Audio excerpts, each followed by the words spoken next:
Glória a Deus, glória a Deus, glória a Deus, aleluia, glória a Jesus, glória a Jesus.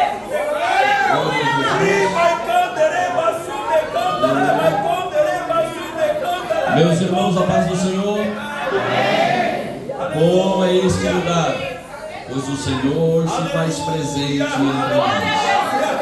A Ele a glória, a honra, o louvor e o domínio pelos séculos dos séculos. Louvado seja o nome do Senhor para sempre. Aproveitando os irmãos que estão sobre os vossos pés, abram as vossas Bíblias, o texto, o tema desta festividade, e já externando os nossos agradecimentos ao pastor Nilson Cancelina, que nos convidou a estar aqui nesta noite. Deus abençoe. Glória a Deus. Para mim é uma alegria, um privilégio e uma grande responsabilidade. Aleluia. Glória a Deus. Louvado seja para sempre o nome do Senhor. Aleluia. Parabenizando a igreja e aos departamentos por esta linda festividade. Que o Senhor possa vos edificar cada vez mais e que ao final desta festa, cada um de nós saiamos melhores do que entramos. Aleluia. Aleluia.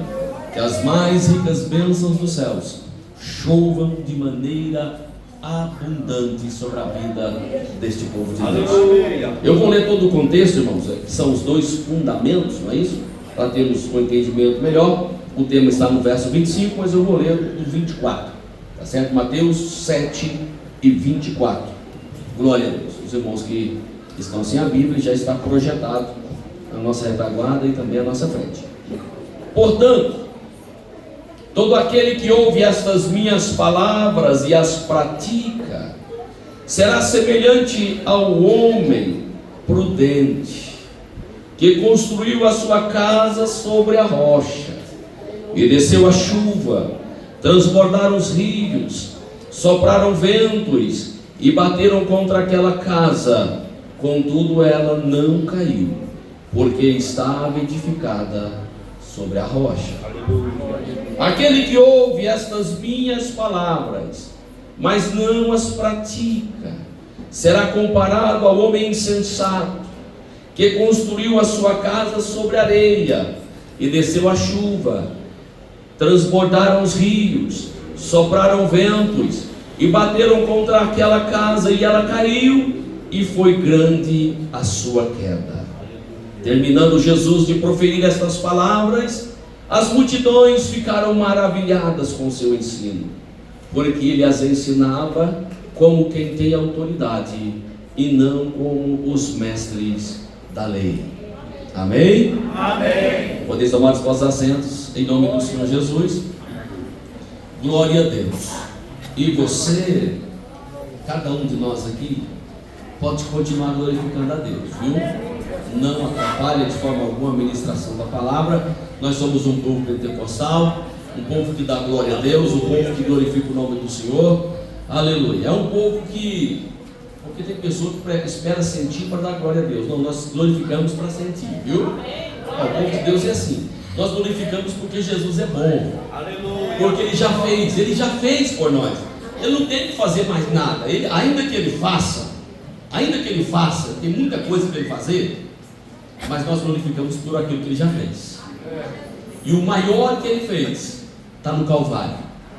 Aleluia. Lá a nossa redenção se consumou. Lá o nosso perdão, o nosso resgate foi pago. E por isso nós temos que ser eternamente gratos a Ele. Aleluia. Pois por seu sangue nos lavou e nos comprou. Glória a Deus, nos fazendo um povo seu especial, zelosos de boas obras. Amém? Aleluia. Glória a Deus. Amados, o tema dessa festividade, Jesus está encerrando o mais longo e lindo sermão que Ele já proferiu.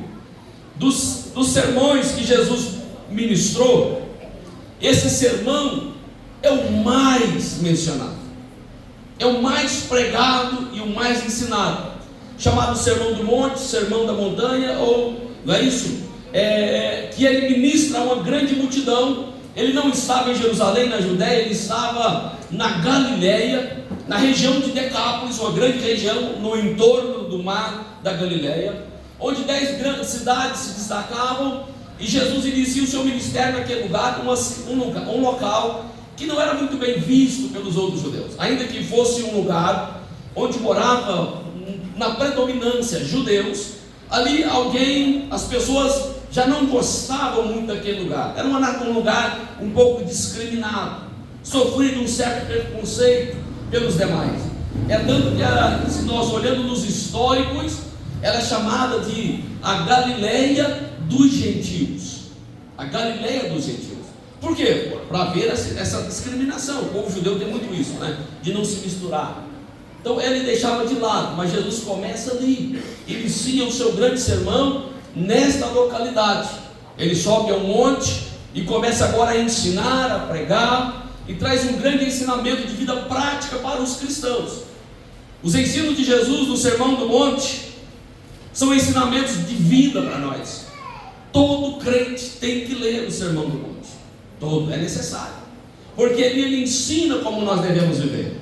Ali ele ensina como devemos nos portar, ensina como devemos praticar a nossa vida aqui no mundo, vivendo aqui, sendo crentes, vivendo aqui, mas pertencendo ao céu, sendo diferentes, ainda que vivendo no mundo, mas como luzeiros, sendo sal, sendo luz, em um mundo corrompido que jaz em trevas, mas um grupo que ouviu a palavra, se distanciou daquilo que o mundo prega e passa a viver de uma maneira diferente. Aqui ele ensina que nós devemos pegar a nossa cruz e segui-lo. Ele ensina que devemos perdoar aquele que nos maldiz, aquele que nos persegue. Ele ensina tudo isso no Sermão da Montanha. Mas eu não vou estar me atendo ao Sermão da Montanha, mas justamente nesse finalzinho dele, quando ele encerra o Sermão do Monte. Aqui é a última parte do Sermão do Monte.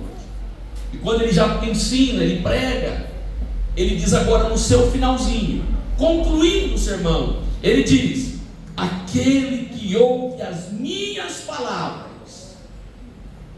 Qual palavra? Que ele havia acabado de ensinar. Final do capítulo 5, capítulo 6, capítulo 7, todo é o sermão de Jesus, é o sermão da montanha. Ele diz: aquele que ouviu, aquele que ouve e pratica, não é só ouvir, irmãos, nós temos que praticar a palavra do Senhor. Nós temos que praticar a palavra do Senhor. Ser ouvinte só não é o suficiente. É por isso que ele traz isso que nós chamamos dentro da hermenêutica bíblica, nós chamamos de um sermão ou um ensinamento de paralelismo antitético. O que é isso? Traduzido para nós entender, ele traça um paralelo, uma comparação entre duas situações e traz um ensinamento.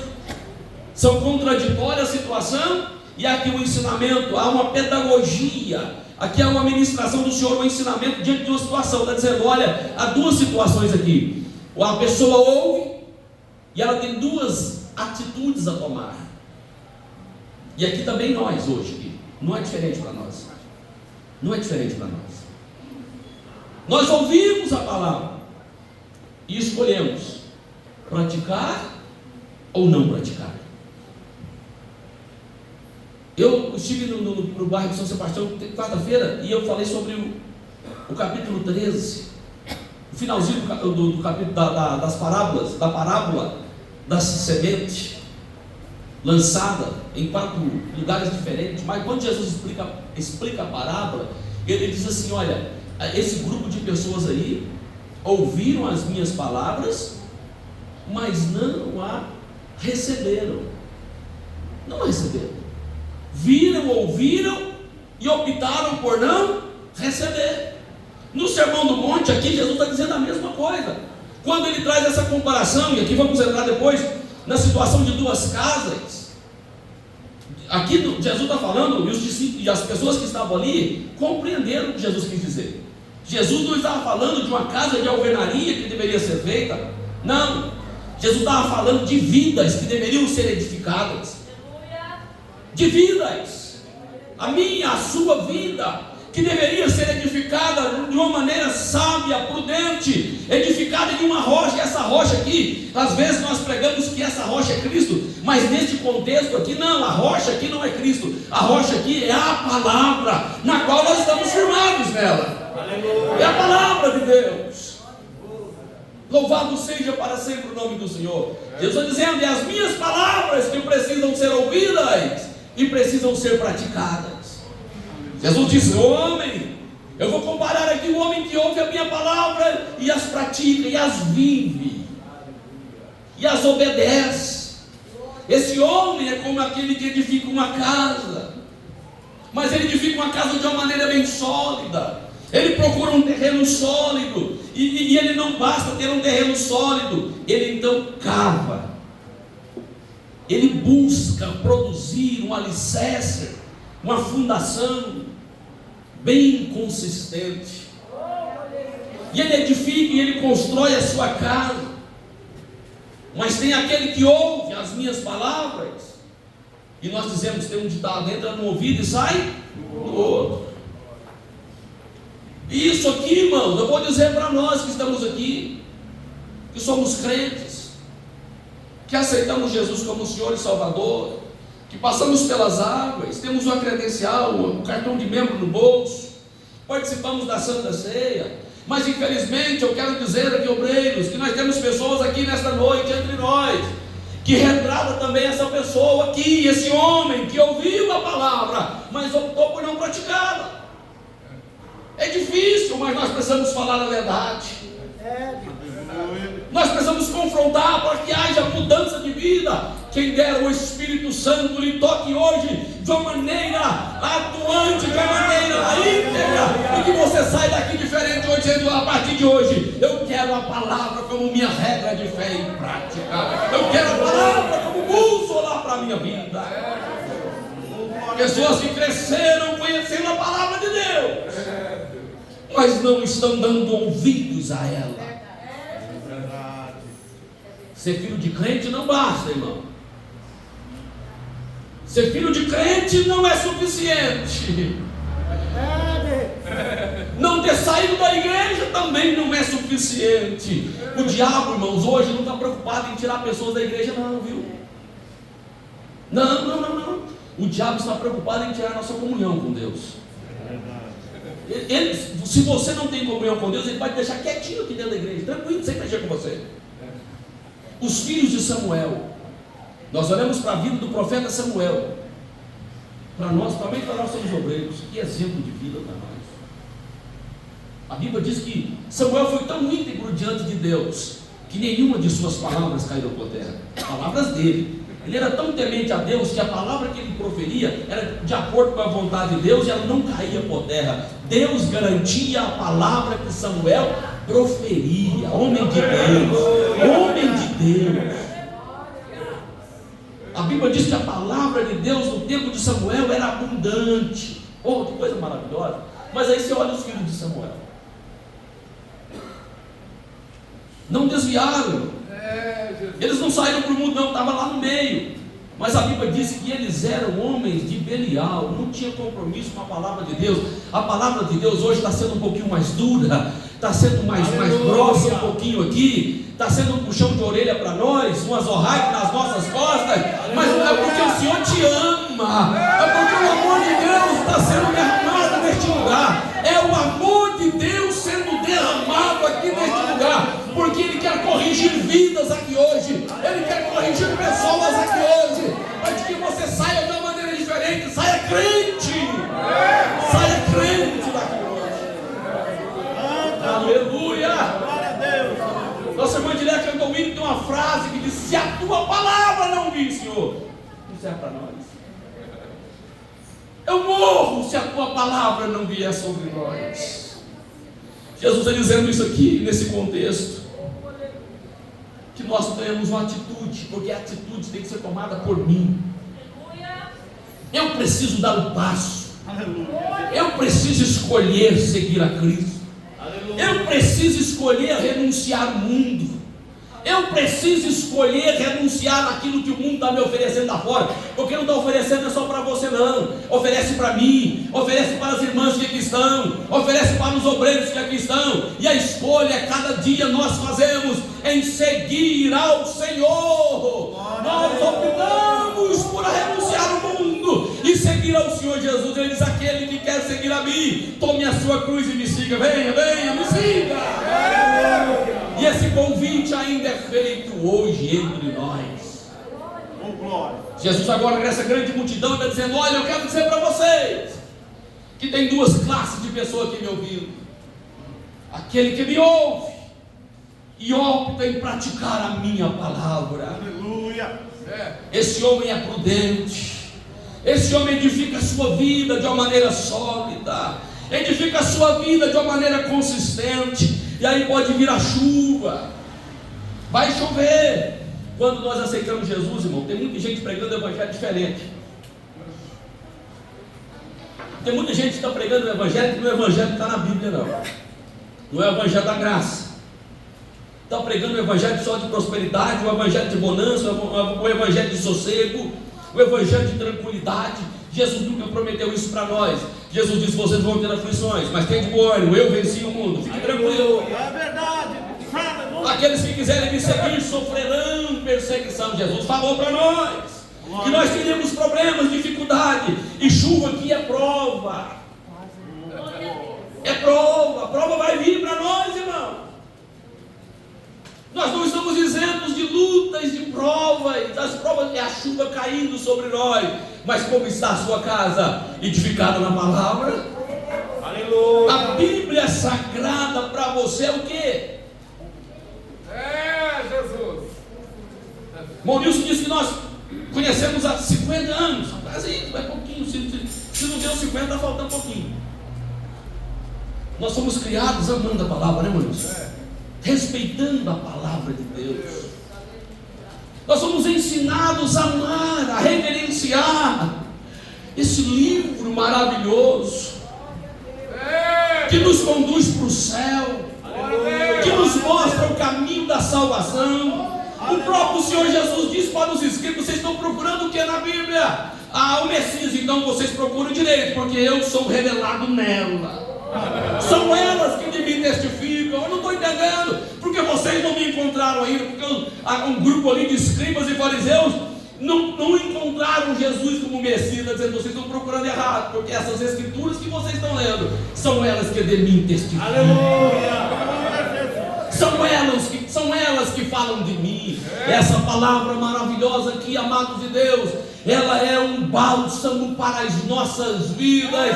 Quando a luta vier, quando a prova vier, e você estiver lá embaixo dizendo: não tem mais jeito, não tem condição, essa chuva está muito forte, aleluia, está fazendo barulho demais, aleluia. Aí você vem com a palavra vai lhe confortar, a palavra vai trazer paz ao seu coração. Sim, ela trará paz ao seu coração.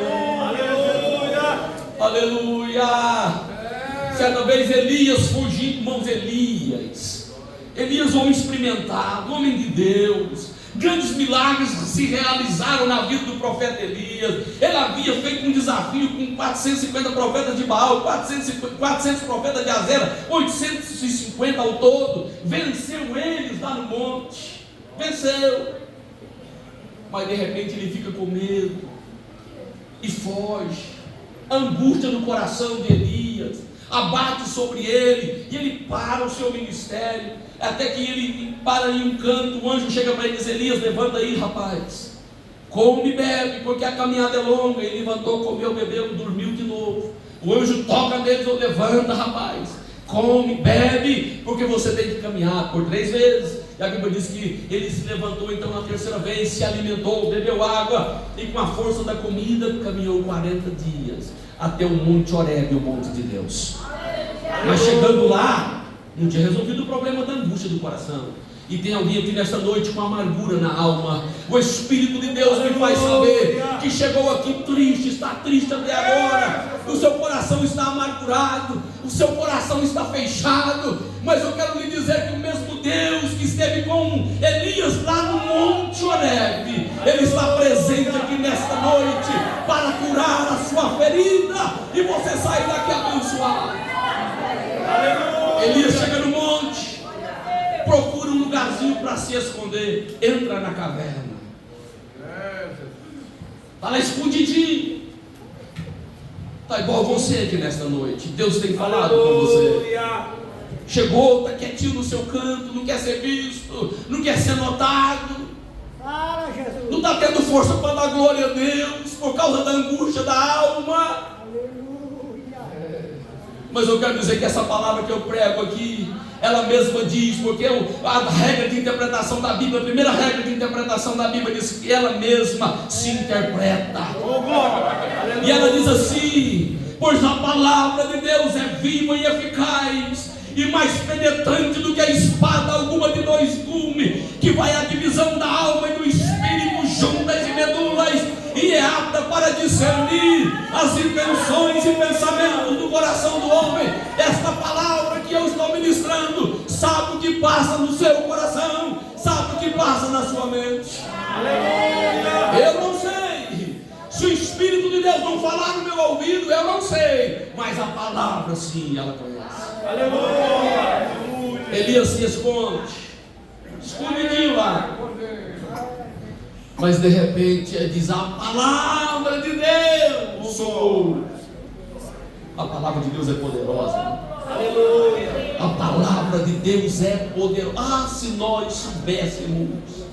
Paulo diz aos irmãos de Corinto: pois esta palavra é poder de Deus. Ah, se nós soubéssemos valorizar, pastor Nilson, as ministrações que são feitas nesse altar. Ah, se nós soubéssemos alimentar de verdade das palavras que são ministradas aqui, você seria muito mais abençoado que você é. Seria. Alimente-se da palavra.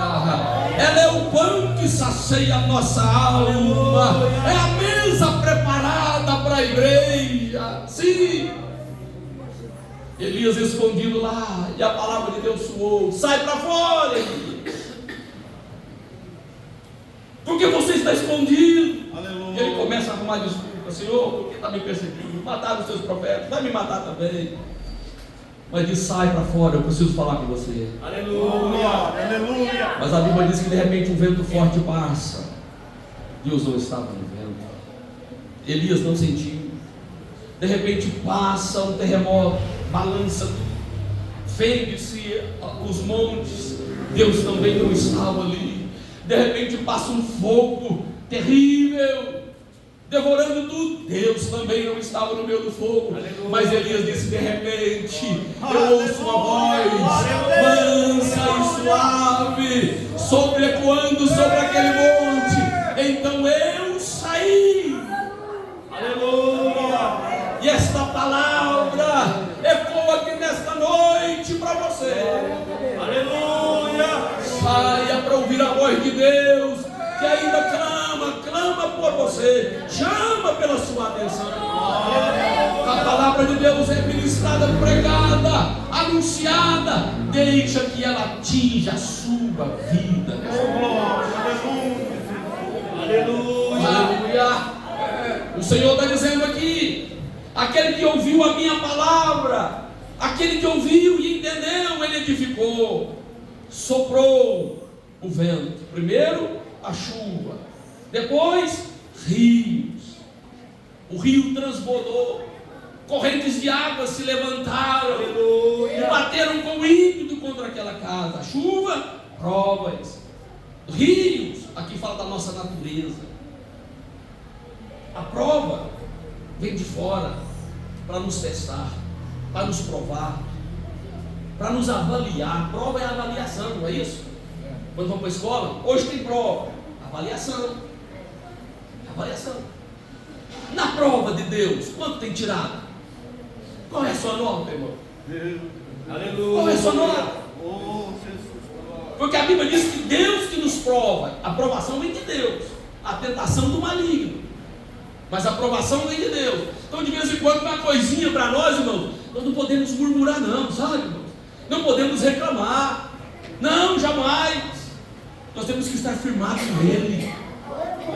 Firma-se na palavra, busque orientação, busque na palavra de Deus, e ela vai lhe dar a solução, ela vai lhe guiar. Mesmo na prova, ela vai lhe guiar. E quando você passar, vai olhar para trás e diz: foi o Senhor que fez isso. Aleluia. E é coisa maravilhosa aos nossos olhos. Foi o Senhor, foi o Senhor.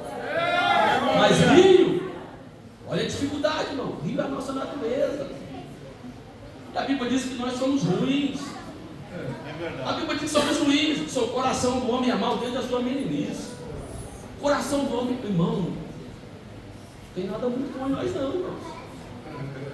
Se nós começar a olhar para nós, irmãos, outra coisa que a palavra de Deus é um espelho para a alma, viu?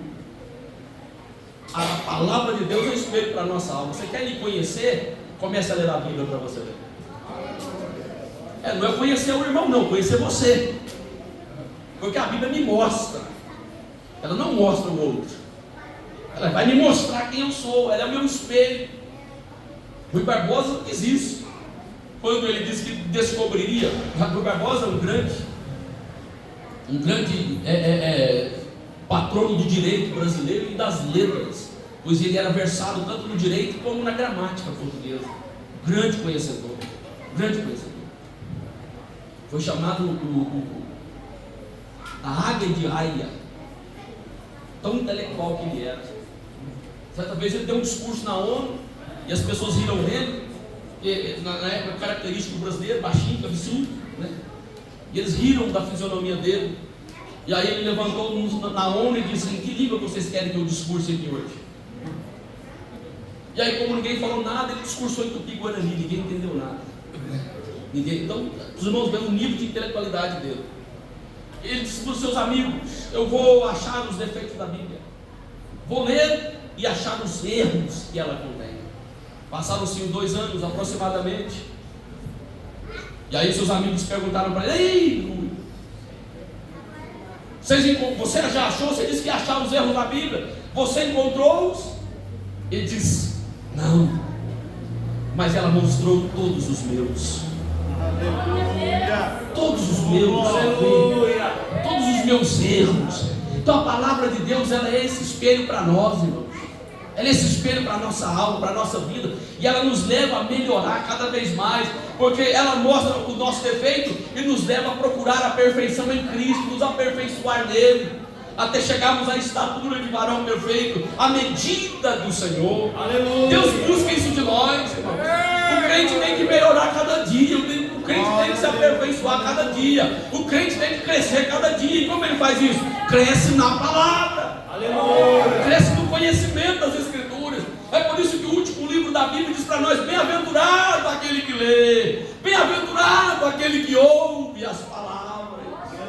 Se você é um ouvinte da palavra e praticante dela, você é mais do que feliz, porque bem-aventurado é isso, é mais do que feliz. Aleluia. O Senhor está dizendo: olha, aí vem o rio, a nossa natureza humana, essa natureza ruim, pecaminosa, ela sempre quer derrubar a nossa casa espiritual. Amados, nós precisamos exercer o domínio próprio da nossa vida, viu? É necessário que tenhamos domínio próprio. Está lá no fruto do Espírito. Domínio próprio. Eu preciso me conter. Eu preciso me conter da minha natureza, do jeito que tem. Né? A psicologia fica criando vários tipos de personalidade. Mas não tem problema. Independente do nome que dá, se é sanguíneo, ou não sei mais o que, fleumático, e não sei mais o que, tantos nomes que arrumam aí, não é? Não, para a Bíblia não faz diferença nenhuma. Ela sabe quem nós somos, conhece a nossa natureza, mas está dizendo que nós temos que renunciar ao nosso eu. O apóstolo Paulo diz assim: eu estou crucificado em Cristo. Ele está dizendo: a minha natureza, o meu jeitão de ser. Não é isso? Porque Paulo, quando lemos, ele tinha um jeito meio bravo, meio estúpido mesmo. Meio estúpido, pesado em palavras. Mas ele disse: agora, depois que eu conheci a palavra, eu estou crucificado em Cristo. Aleluia. Eu estou crucificado com Ele. E não vivo mais eu. Olha que coisa maravilhosa que nós precisamos aprender. E às vezes nós não aprendemos. Paulo diz: eu não vivo mais eu. Agora é Cristo que vive em mim. Aleluia. E a vida que agora vivo-a na fé do Filho de Deus. Não sou eu mais. Agora é a mente de Cristo que atua na minha mente. Aleluia. Oh, irmãos, quando chegamos a este nível de fé, quando chegamos a esse nível de filhos de Deus, como glorificamos o nosso Pai que está no céu. Aleluia. A luta vem, a dificuldade vem o vento. Vem o vento. Chuva, rio e vento. O que é o vento? Irmãos, e como está ventando ultimamente? Esse vento aqui. Não é esse vento que sopra, deslocamento de ar aí, não. Não, que destelha a casa. Não é isso não. Eu estou dizendo nesse sentido aqui. O vento aqui, na interpretação, nós entendemos que são falsos ensinos, distorção da palavra de Deus, e a facilidade que esses falsos ensinos têm chegado até nós. Como está tendo difícil a dificuldade de separar o que é de Deus e o que não é de Deus, irmãos. O acesso é tremendo. Nós podemos ouvir hoje pregação o dia inteiro, ainda só uma pregação para a noite inteira ainda. É só pegar o celular aqui e colocar lá no YouTube e outros mídias sociais que existem. E a pregação e a ensino, você põe um texto lá. A inteligência artificial hoje, você põe um texto, ela monta um sermão. É desse jeito que está acontecendo as coisas. E aí vem falsos ensinos, vem palavras distorcidas, ensinamento errado para a igreja, ensinando a igreja palavras, conceitos, preceitos errôneos, levando o povo a pecar. Tem isso? Tem. Leva o povo a pecar. Líderes que têm levado o povo para o inferno. É tão difícil isso. Tem desviado da palavra. Há lugares que não se usa mais a Bíblia. Há lugares que o livro utilizado no culto é o livro que o pastor escreveu. Abra aí na página tal, irmão. O irmão abre, ele lê, e aí ele vai ministrar naquilo que ele escreveu. A Bíblia já não traz mais, já não se usa mais da palavra. É o vento batendo na nossa casa espiritual, tentando derrubá-la. E vai derrubar, pastor Nilson, se não tiver um alicerce. Se não tiver um alicerce espiritual, se não cavar é trabalho, irmão, dá trabalho. Dá trabalho. É difícil cavar na rocha ainda. Na areia é muito melhor, né, irmão? Eu pego ali um enxadão, uma enxada rapidinho, faço um rasgo na areia e pronto, não tem trabalho nenhum.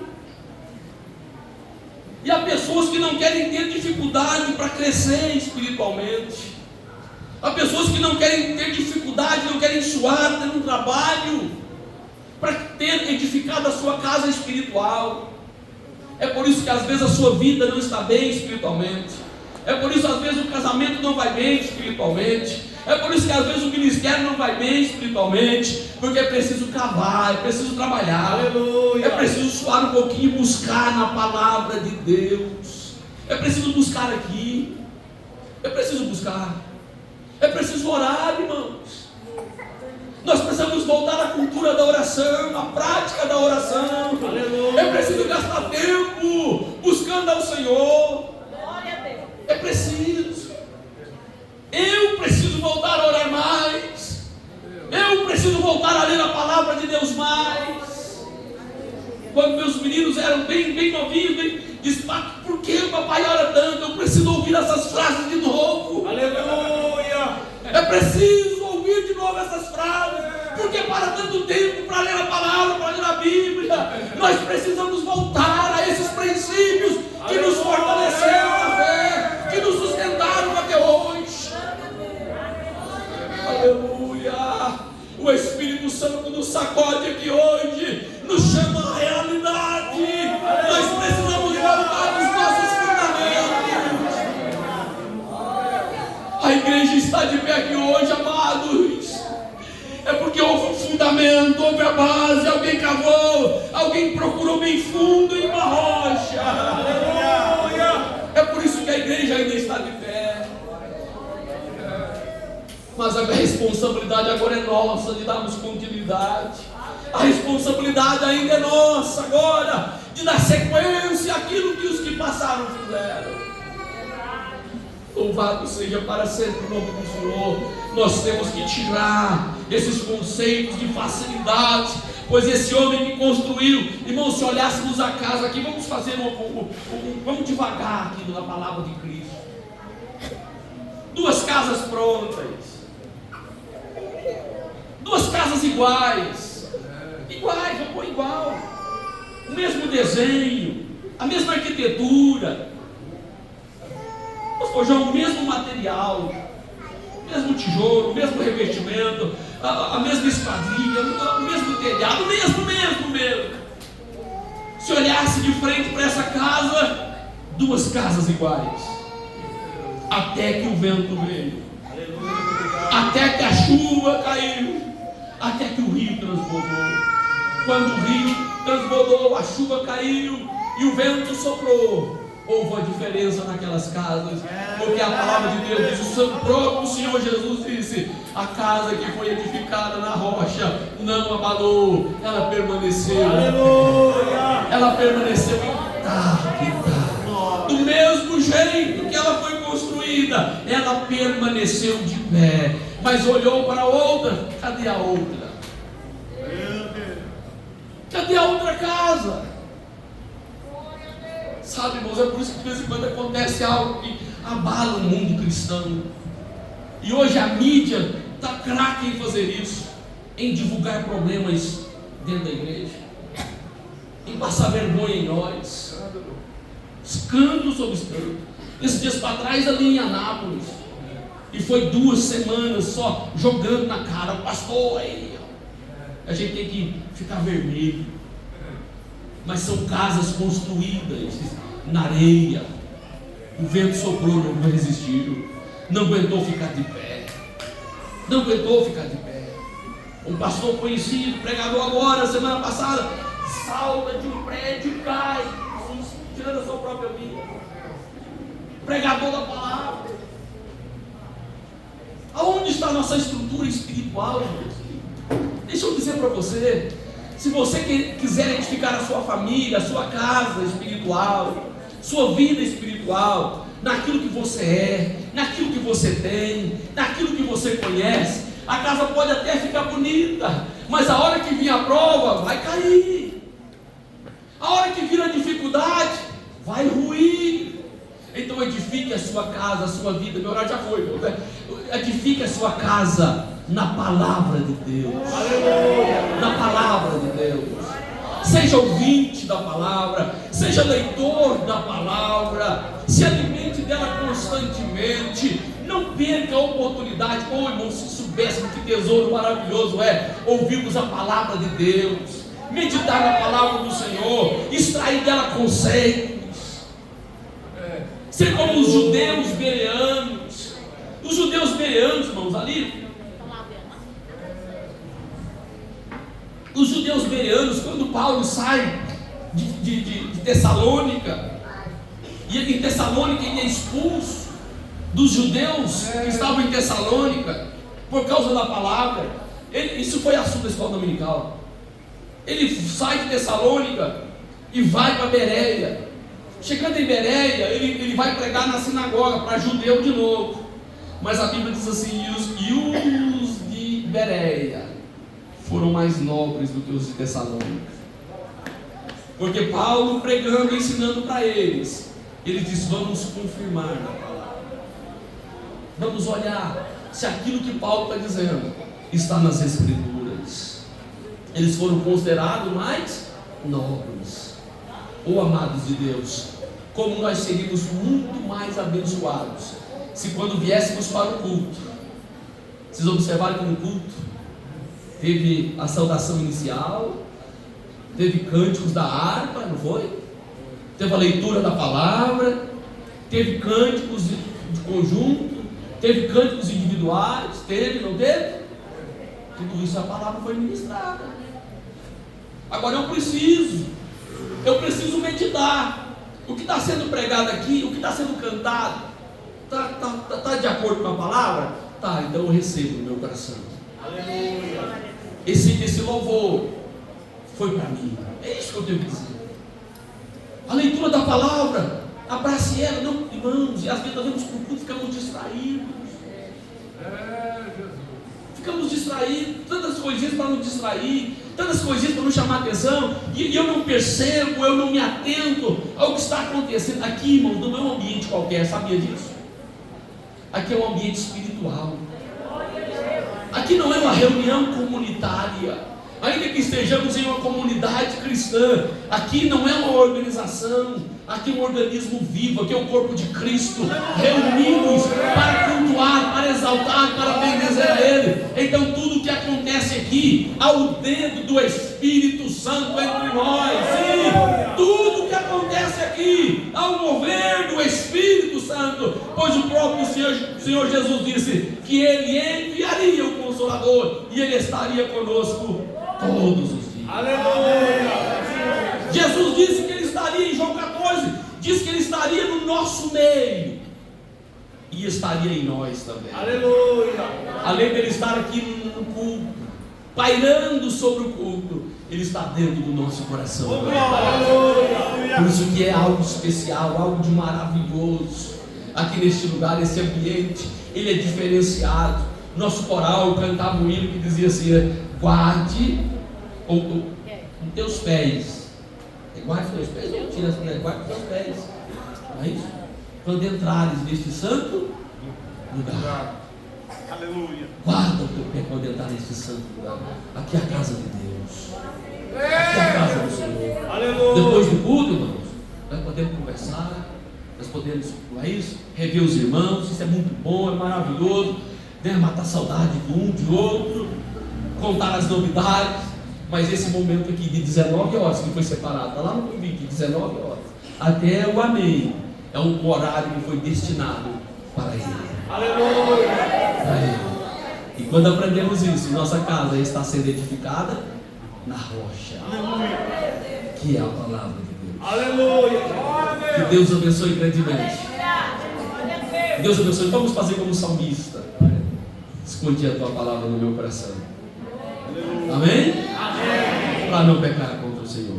Deus abençoe, pastor Nilson. Deus abençoe, Marcelina. Deus abençoe a igreja. Que o Espírito Santo trabalhe no coração de cada um de nós. Aleluia. Meus irmãos, quantos podem dizer um amém? Amém.